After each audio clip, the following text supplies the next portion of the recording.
Good morning, Women of Vision. I hope everyone's having a wonderful morning and enjoying our beautiful weather in Northern California in Redding. I'm so excited to be here this morning coming to you live. I'm Casey Strohmeyer on Facebook, and we are going to be talking with Linda Lingo this morning. We're going to wait a minute or two for people to jump on so you don't miss anything live. But you can always come back and watch the replay. That's okay too. So welcome everybody. I'm so excited that you could join us and be here to listen to some awesome information about how to become, it's never too late to get financially fit. Hey Maurice, good morning. Thanks for hopping on. Hey Caspi or Rapshell, thanks for watching. So Linda Lingo is here with us this morning, and if you're just jumping on to watch this live, we're excited that you're here, and welcome to everybody. My name is Casey Strohmeyer, and this is Linda Lingo. Good morning. And we're excited to be here with you because we love the Women of Vision. Absolutely. We're excited to be giving you some tips, or Linda will be giving you some tips today. Yep. And we just are always excited to be a part of the Women of Vision because of all the great energy that's involved and all of you lovely ladies. And of course, Marie's our founder who made this happen. And I love everybody I've met so far. I think I've met you before, right? Mm-hmm. Yep. Was it at the winery? I think so. Yeah. Yeah, one of our other members, was it Mosley Wineries, yes. Yeah, absolutely. Okay, so I'll start by reading our mission statement and vision for Women of Vision. Women of Vision is a movement. We are women empowering women locally and globally. We connect female professionals and entrepreneurs to fuel a fundamental paradigm shift from competition to collaboration, apathy to accountability. Collectively, we will encourage powerful women to become change agents in our community and throughout the world. Our vision is together, Women of Vision will promote, support, motivate, and empower each other to achieve our dreams. With a spirit of integrity and excellence, we will motivate and thrive, activating our unique abilities by empowering each other. We will not only achieve our personal and professional goals, but positively affect our communities economically, ethically, and socially, to then duplicate success in women throughout Redding and beyond. Awesome. And we have a few women that have joined our group outside of Redding. And we are actually looking to go to Chico. That's right. Yeah, in a couple months. That's going to be exciting. Yeah. So, Linda, where are you from? Actually, are you from Redding? I'm not. I've been here 22 years, but I was actually born and raised in South Dakota. So on a farm, oldest of 5. Wow, I bet that was fun. A lot of work. So it was good. Farming, what did you do? Dad has cattle and crops, and so we worked that. And I always had a vegetable garden. That was my summer project, and sewed our own clothes, and wow, it was awesome. The real thing. Yeah. Yeah. I grew up not really on a farm, but we had a garden, and I remember going out and picking fresh strawberries and feeding the chickens and rabbits. I loved it. I wish I had that now, but it's like life is so busy. It is. How do you keep up now? Exactly. How did we do it back then? Yeah. Good morning, Haley. How are you? So, how long have you lived in Redding? I've been here 22 years, Cottonwood and Redding, 22 years. So quite a while. Yeah. Quite a while. So did you start a career in South Dakota? You know, I went to college in South Dakota and then moved out to California, got married, moved out, and actually started working down in Southern California. Got my master's in finance at San Bernardino State University. And went on and got my CPA certificate down in Southern California too. Okay, that's right. You have a BS in finance, or do you MBA, have MBA in finance? Sorry. No, that's okay. That's all right. And So what is your title now? You're a financial coach? Right. Okay. So from corporate controller to CPA, then I went to a financial advisor, which kind of used both backgrounds. And I love working with people. And so I was a financial advisor for 10 years, and that led me to be a financial coach because I love educating women and empowering them to embrace their wealth. That's really what my my philosophy and my purpose is. That's awesome. Yeah. I think that's why we're all in Women of Vision. We love empowering women. Mm-hmm. Absolutely. I certainly do. And that's why I love our group. Yes. Haley says, good morning. Hope you ladies are having a great day. Thank you. Thanks, I hope Haley. you are too. Yeah. So, what was it that drove you to be a financial coach? Well, what I decided was, I mean, the investing was all very interesting and I learned a lot, but I really enjoyed educating women and helping them define their goals, and then, you know, helping them figure out where they are and then where they want to be, and putting together a roadmap of how to get there. So, and being a financial advisor doesn't always give you the flexibility, the opportunity to do that. And so I decided, you know, I want to do this on my own.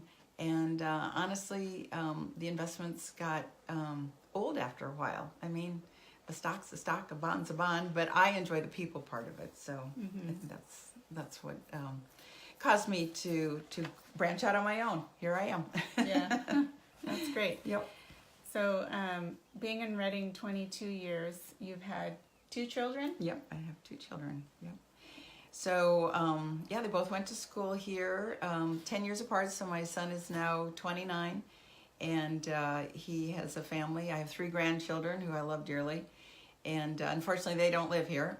And my daughter's here, and she is working on her career. She loves dance and videography, so that's Lauren's passion. Oh, that's Yep. awesome. I love the artistic side. It's just kind of gives you a different view on things in the world, and I don't know. It certainly does, yeah. It's exciting. I love it. My daughter is the Yeah. same way. And what does your son do?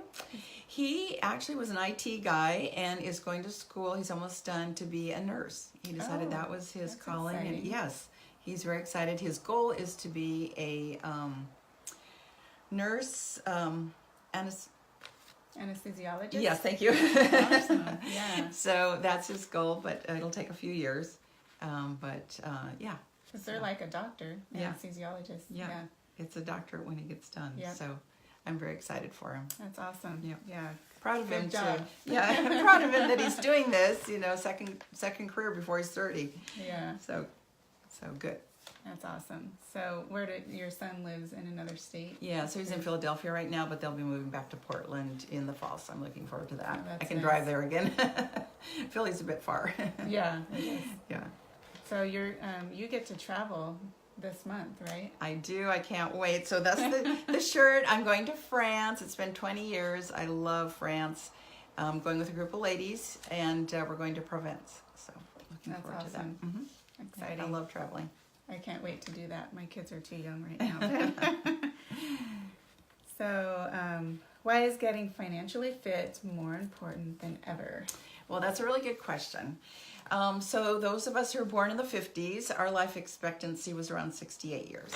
And for those of you who were born closer to 2000, your life expectancy is now 77 years. So it's 9 years more. And on average, women tend to live 2 to 5 years longer than men. So we are going to have a longer retirement, and we need to be prepared for it. So we need to save and be financially fit in retirement. Yeah, so it's really important. We're living longer. We need to have the funds available to support ourselves. I've been thinking about that lately. It's definitely important. It is. It's critical. And there's Absolutely. a lot of people. I mean, my mom was born in the 50s. I don't know if she has a retirement, but I'm sure she has something. Yes. Yeah. You know, it's kind of scary to think about because is it true that Social Security could dissolve in the next several years? Well, there's a lot of opinions. Okay. So, but when I advise, especially younger clients, I tell them not to rely on Social Security. Actually, that's what I told my kids. I said, you need to be responsible for your retirement, and that's what we're going to talk about a little bit. That's one of the strategies in being financially fit, is saving for your retirement and how to do that. Good morning, Jamie. Thank you for watching. We're excited that all of you are here watching because you're going to get some good information from Linda this morning. And if you're watching the replay, watch the whole thing because I know this is going to be great. How can I increase my financial fitness? Well, so I've come up with 6 strategies, and that's what I kind of want to talk to you about a little bit this morning, is actually sharing information with you, because in coaching women and couples, I've come up with six areas that are critical to really being financially fit. So I'd like to share those with you this morning. Okay. The first one is, and this is really important, strategy 1, communicate about your household's finances. And that also means educating yourself. I challenge my clients to read something financially, finance-oriented every day. And okay, so I bought myself a Mother's Day gift. I bought myself Alexa. I love Alexa. Oh, cool. Yeah, so she's, the Echo Amazon thing. I programmed her, and you can do it, it's really easy, to read me the highlights of the Wall Street Journal every morning. Oh my gosh. Yeah. I didn't even think about that. Yes. Now I think I want to get an Alexa for that. It's so cool. I mean, it's as simple as that. And then you can hear what the highlights are, and you can go online and read more in depth if you want to. I mean, there's hundreds of online news sites that you can go to, but educate yourself.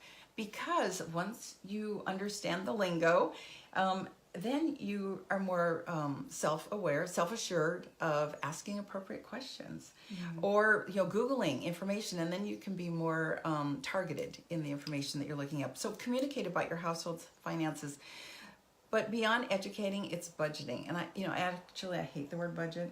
To me, it's like a 4-letter word, but I prefer to call it your money spending plan. But together, if you have a partner or individually, make sure you're tracking your spending. And I Googled this morning, I wanted to see how, if you put in budget apps, 9 million sites come up. wow. Now, I did not go through all 9 million, don't have the time to, but I do like a couple different sites. One's called The Balance, and they had 8 different budgeting apps depending on how you want to budget. And number 1 was Mint. And I have to tell you, that's what I use. It's mint.com. It's free. It's owned by the same company that owns Quicken Books. Intuit is the company that owns it. And so if you do TurboTax, it downloads your information. You can do that automatically for taxes. Nice. If you're self-employed, it's really nice. Through mint.com. Mint.com. We'll make sure we put that in the comments for you, ladies. Yes. But that's just one of many. It's one of 9 million. So there's one out there for you, but find one that works for you. And when you're doing that, you can link your bank accounts and your credit cards to that tracking system so that you don't have to hand enter all your transactions, so it saves you time. And I recommend that you set aside a time. I don't know about you, but if something's on my calendar, I'm a lot more committed to it time-wise. So put it on your calendar. As a couple, have fun. Have a glass of wine. Do it as a Friday afternoon or a Friday night. Initially set aside an hour to go through what you've tracked. And that means you have to keep track of all your cash receipts. And I know we hate doing that, but do it. That's where a big money pit often is your cash spending. Yeah. If you don't like to do that, then use your ATM card, because then your transactions will be on your statement and you can see them a lot easier to track. But track your cash, your ATM, your credit cards, and sit down and review it every week. And if it's yourself, make it fun. Have a mimosa Sunday morning, sit out on the patio, and that's your time. Make it fun. Yes, exactly. But track your spending. And if you do it every week, then it's not this overwhelming, oh my gosh, it's going to take me hours. I don't have hours. And then all of a sudden, all this resistance comes up. So anyway, that's what I recommend, is tracking your spending, doing it with your partner if you have one, or by yourself, and then understanding, gaining more knowledge. So that's strategy number 1. Have you done Financial Peace University? I have. Dave Ramsey. Mm-hmm. I've done that. Yeah. I haven't followed through because when I was with my husband, we just didn't do it. Yeah. But I think that's something now that I want to do. Absolutely. He's got some really good points, and that's another website you can always look at is Financial Peace, Dave Ramsey. Mm-hmm. Yep. Okay, strategy number 2, ask your employer. Yeah, so what I mean by that is if you're employed, ask your employer if there's a 401k plan, because many employers will match your contributions, and that's free money. Who doesn't want free money?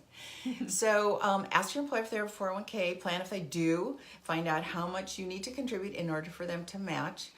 Typically, it's around 3 to 5% nowadays, but find out what it is. And make sure you're contributing. When I'm advising clients, honestly, you should be contributing no less than 10% of your income to your retirement in one account or another. So if you have a 401k, take advantage of it. Also ask your employer if they have a 401k, then they're working with a financial advisor. And are those services available to you? I mean, if they are and they're free, take advantage of it. If you're not working for a company, if you're self-employed, which I know many of us women are, then set up an IRA. You can have your own individual retirement account and make sure you're contributing to that. And you can contribute up to $5,500 a year and make it consistent. That's the other thing, whether it's a 401k or whether it's an IRA. Hi, Melinda. Make it consistent. So every month, money should be coming out of your paycheck or out of your checking account and going directly into that retirement account. Yes. Consistency is so important in getting in the habit. Mm-hmm. So ask your employer, and if you're self-employed, you can have an IRA. Everyone can have an IRA, but you can have a simple IRA or a SEP, a self-employed pension plan, which I can talk about more later at another time. There's a lot of details there. But anyway, those are ideas. Make sure that you're saving for your retirement. Yeah, I think that a lot of people my age, I'm in my 40s, I don't know if they've started a retirement, but now would definitely be a good time, right? Absolutely. It's never too late, but the sooner the better. Yeah. Yes. Yeah, I started one this last year. Good. Never too late. Never right? too late. Absolutely. Just have to contribute. Yeah. Be consistent. Yeah. That is the key. Absolutely. Is that strategy 2? That was strategy 2. And then strategy 3, work out what you'll need. Okay, so I work with a lot of women, and for whatever reason, we feel guilty when we take time to dream. And so when you're looking at what you're going to need, you need to know where you want to be. Mm-hmm. And in order to know where you want to be, you need to take the time to dream, to, who do you want to spend retirement with? What do you want it to look like? Do you want to spend more time with grandkids? Do you want to travel? Where's your happy spot? I don't know about you, but right now mine's the beach. I try to spend as much time close to the water as I can. But you need to know what you want your retirement to look like in order to put a plan together to reach it. And the other fallacy that I see a lot of people having is, I'm going to retire one day, and the next day I'm not going to work, and it's just like this big change. And I don't advocate that at all. I really see retirement as being a new chapter in this journey we call life. Mm-hmm. And so we can transition. A lot of my clients, they may go from working full-time to working half-time. They may go to volunteering for a nonprofit. They haven't been able to spend as much time, volunteering as they wanted to. They may be doing hobbies that they never had time to, or spending more time with their grandkids. I mean, it's endless. But you need to have an idea of what you want your retirement to look like. And then once we know what it's going to look like, then we have to put together a budget of what we expect. And I will tell you that I think one area that financial advisors are not doing their clients a service in is when they are planning for retirement, say, you'll only need like 60 to 75% of your current income to live the life you want to in retirement. I disagree with that. I think you need to budget 100% of the way you're living now, because how many people do you know who want to, downgrade, their style, their lifestyle? Mm-hmm. It's hard. Not only that, but, you may not have your mortgage, but let me tell you, healthcare is very expensive. Yeah. very expensive. On average, you're going to spend about $250,000 on healthcare in retirement. Wow. Yeah, that's the average. That's a house. Yeah, exactly. So have an idea of where you want to be, and then you'll be able to come up with a budget of what that looks like. So that's strategy number 3. And if you visualize it every day and think about it every day, then it can become what you want. Right? Absolutely. Thank you. So the younger you start and the more often that you visit it and refine it, yes, the more you'll own it and it'll become reality. Yeah. So Yep. make sure you have that visual in front of you, or meditate or think about it. Like I have my for- vision board right here in There front you of go. my computer. Yeah. See, I had a little one that I made at a workshop, and I never looked at it. I'm like, I just have to like put it on my calendar to make myself do it. Absolutely. So And I have my first vision board that I ever did over there. Datum, because it's interesting, like you said, when you meditate on it, when you visualize it. I mean, I can literally check off, check, all these things that came That to you've be. done. Yes, it is so exciting. that's cool. Yeah. I can't wait. So strategy number 4, forecast what you'll have. Yeah, so this is where you're going to look at what you're contributing right now. And that's why it's so critical to get in the habit, to be consistent, and to know where you're at now. And when you do that, there's different calculators online, and we'll put this on the comments. One is bankrate.com/calculators.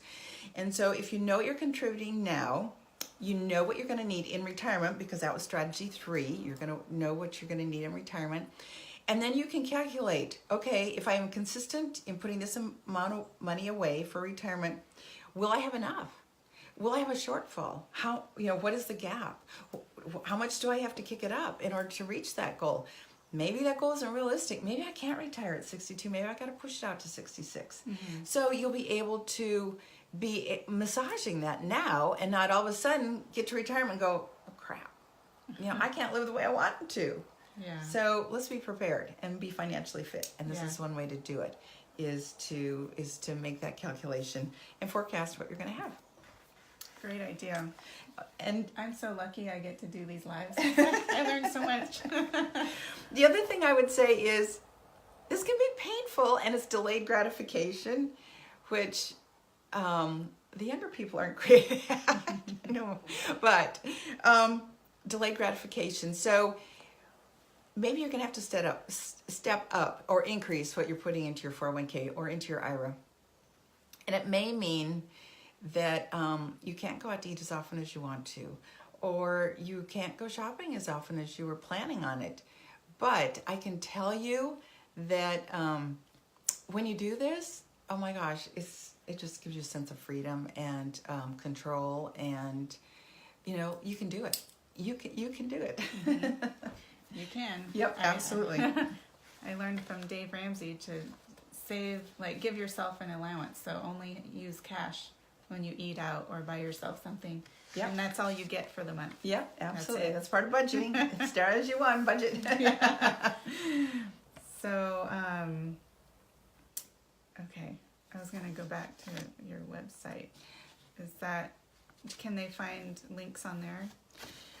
Not to these specifically, but lindalingo.com is my website, and I do have quite a bit of information on there, and you can also contact me through that too. Okay. Strategy number 5, maximize saving and earning interest. So just like you were saying, pay yourself. And I find that women do a really bad job of this, unfortunately. We take care of everybody else. We want to make sure that food's on the table. Yes, everybody's happy. Food's on the table, and we've got the bills covered, and my daughter, it's the dance clothes for the recital, or my son, it was the soccer shoes, and or the traveling teams, and we take care of everybody else. We pay for everything else, and we don't pay ourselves. I will challenge you right now: pay yourself first, and don't feel guilty about it. We need to do it. And when you pay yourself first, what I mean by that is I want you to set aside in an emergency savings account. Start with whatever you can, $50 a month. Just do something and be consistent. Have it coming out of your checking account into your savings account consistently. Why? Because I recommend a minimum of 3 months income be in the savings account. Ideally, you want 6 months, but sometimes that's a little overwhelming to wrap your mind around.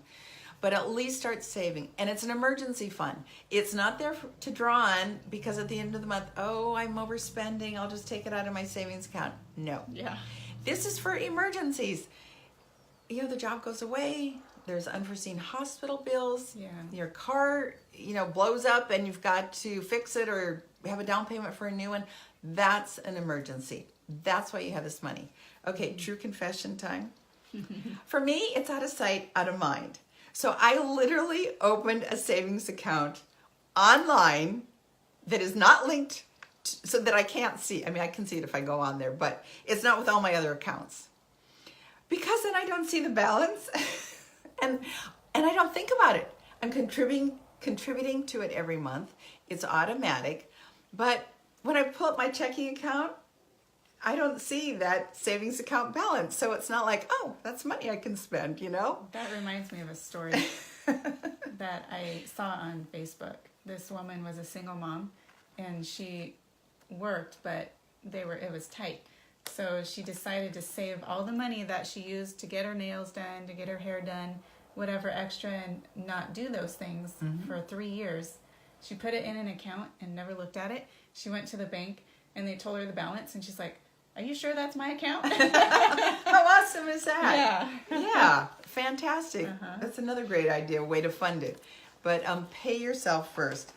And Melinda has a question. Is there a percentage you recommend to pay ourselves? well, I start with what you can. Like I said, at least $50 a month. But like I said, your goal is to have that emergency savings to 6 months of your income. So if you're making $50,000, then you should have $25,000 in your emergency account, and it stays there. And you can continue contributing. There's nothing wrong with continue contributing, but that's not your retirement. That's your emergency fund. So good question, Melinda. Thank you. On to strategy. Is that the last one, or is there 6? There's 6. Okay, strategy 6. Yep. Minimize debt and paying interest. Yeah, so this is a big one, minimizing debt. Whew. So on average, the American household has about $10,000 in credit card debt. Unfortunately, this also has the highest interest rate. So, I mean, I don't know when the last time was you looked at your credit card statement, but typically the interest rates are 19 to 25% interest on your outstanding balance. Crazy. So pay your credit cards off first. And I do agree with Dave Ramsey. It's called the snowball effect as to how you do it. First of all, you got to list all your credit card debts.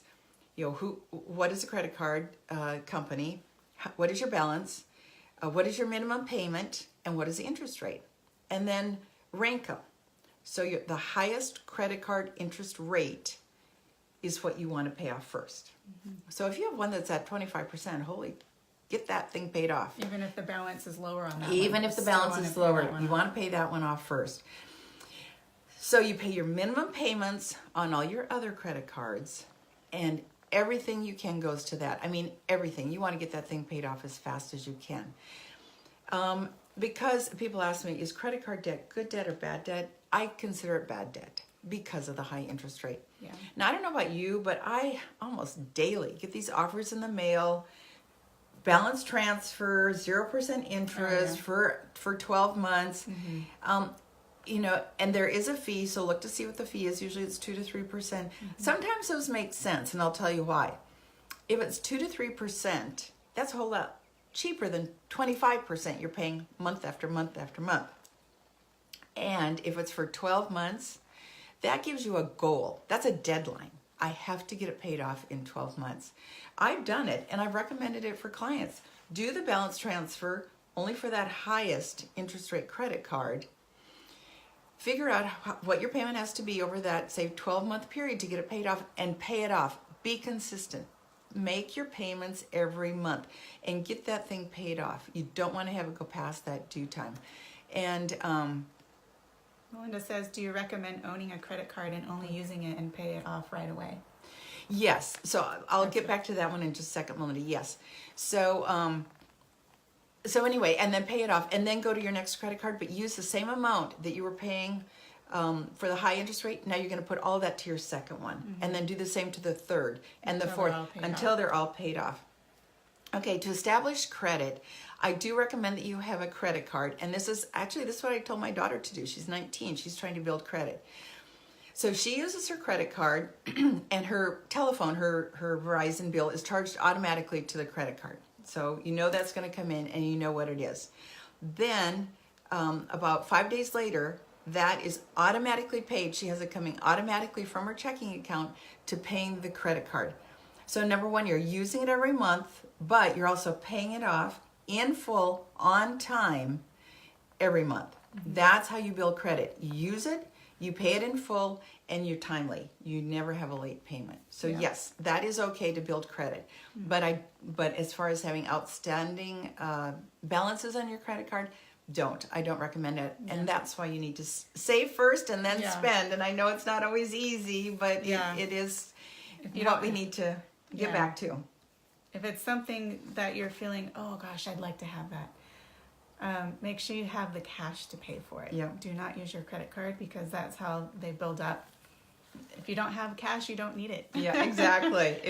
And that's a need versus want. Oh gosh, I have this conversation with young people all the time. I mean, it's so easy to want things. I mean, isn't that what media has trained us to oh, that looks great. Oh, I want that. But when you really step back, and simplify is a big, I'm really into simplification. You realize you don't really need all that stuff. And that's really what it is stuff. So anyway, that's a whole nother topic. But the other thing I did want to say is, unfortunately, money is the number 2 cause of divorce. And a lot of times it is. Credit card debt, and we get financially stressed. And we don't want to be financially stressed. We want to be financially fit. And I don't know if any of you have gone through paying off your credit card debts. But personally, I can tell you just the sense of freedom. And control. I did that last year. I mean, I'm tingling all over just thinking about how good it feels, right? And my credit cards are 0 balance. Yes. I do have a couple of store credit cards, but I pay them off when I use them. I only have them for the discount. Like Macy's. Exactly. As long as you pay them off, and you've got the cash to pay. It's just you're only using the credit card for the discounts. Absolutely. So eating out, Maurice. That's a perfect one. Tracking it. And I think, there's another conversation too. Meal prep is so important. I'm really big on that.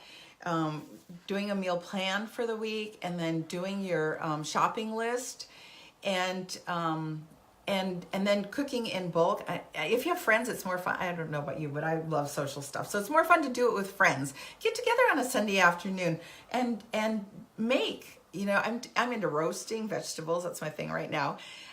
So I did 3 big sweet potatoes yesterday, and baked them and pureed them, and then I put them into little containers and froze them.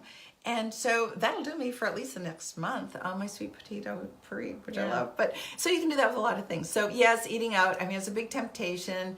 And I know you have kids, and it's hard when you're going from one event to another. I remember those days. But taking snacks with you, it's being prepared. I have a big snack bag in my car. Yeah. It makes a difference, doesn't it? So, and then I want to talk a little bit more about paying off debt. Besides credit cards, I have a lot of clients who have student debts. Okay, so bad debt, good debt. I consider student debt actually to be a good debt, in that you're investing in yourself. And that's always important, to invest in yourself. And typically, student debt interest rate is not as high as credit card. Unfortunately, it's inching up there. I'm seeing it between 6 and 9%, unfortunately. So you do want to pay it off. You do want to pay it on time. That also builds your credit. Pay extra when you can. Absolutely. And then your mortgage. And I do advise my clients to pay your mortgage off by the time you retire. It's just, don't have any debt. Have all of your debt paid off by the time you retire. But leave your mortgage as the last one to pay extra on. But even by paying an extra $100 a month, depending on your balance and the interest rate, but I've seen some clients reduce their mortgage payoff by a year. So, even $100 a month does make a difference. Yeah, I've heard if you pay 2 payments a month, like the 1st and the 15th, you'll pay it like 7 years faster. Absolutely. Yep. And a place to go on that is bankrate.com. You can actually calculate if you pay a little bit more on your mortgage, how that shortens the due date or the payoff. So anyway, so pay your credit cards first, then your student loans, then your mortgage. So very good tips. Yep. Hi, Christina. Thank you for watching. I hope all of you are getting some great tips and taking notes. If you didn't take notes and you forgot, go back and watch the replay and make sure you have your pen and paper ready. Forgot to mention that at the beginning. Sorry. That's all right. So, did you want to recap? Sure. So just like, physical fitness, we need to eat healthy, exercise. I don't know about you, but when it's on my calendar, I'm more committed to it. Financial fitness is the same thing. We have to commit to it. We need to be consistent. Because if we're not going to take care of ourselves financially, who is? There's a great book. Barbara Stanny is my mentor, my coach. She's written several books. Anyway, one of them is called Six Figure Women. Another one is called Sacred Success. And the other one is called Prince Charming Isn't Coming. For those of us who are divorced, we need to make sure, or on our own, we need to make sure that we're taking care of ourselves. And so that means being financially fit, paying ourselves. It means communicating and educating ourselves. It means contributing to that retirement account. It means figuring out what we're going to need, the retirement we want to live, forecasting what we have, maximizing our savings, paying yourself first, and minimizing our debt. So it requires discipline. It requires a lot of hard work, but you know what? It's so gratifying. And I guess I'd like to ask you, what incremental steps are you taking to improve your financial fitness? And by following these 6 strategies, I know you can be financially fit. And I am Linda Lingo, financial coach. I empower women to embrace their wealth. And my website is lindalingo.com, and I'm on Facebook as Linda Lingo Financial Coach. Awesome. This has been so fun. I love it. Yeah. Thanks, Jen, for watching. How are you doing? Does anybody have any questions? You can leave it in the comments. And if you're watching the replay, please still leave your questions in the comments because Linda can go back and look at those and answer those questions for you. Sure. If there's anything else, I'm sure that you can contact her through your website, or do you have a phone number you want to give out? Or? Yeah, no, my website has my phone number, my email, and my Facebook page. You can reach me there too. So any one of those works great. Awesome. All right. Thanks for watching Women of Vision. Yeah. And I want to ask you one more thing. Sure. What is it that Women of Vision has brought to you that has helped you in your life or your business? I think it's been great that women are empowering each other. I feel like we can be authentic, and that's really important. And that's something that I would say women don't always have an opportunity to be in a group where we can be authentic, we can be honest, and we can help each other. I mean, that's what it's all about is, I want to lift, and that's what that's the impression I get from all the women I've met in Women of Vision is just that we're helping each other, we're lifting each other, and nothing is too trivial. Yeah. Nothing is too huge. We're in this life together, and so let's make sure we can help each other succeed. Yeah, we're one big tribe. Don't forget it, ladies. Absolutely. And I agree with you saying that we're all about lifting each other up. Some groups are just all about business and their nose in the books and, and that's it. But we do socials. We have gatherings. Yeah.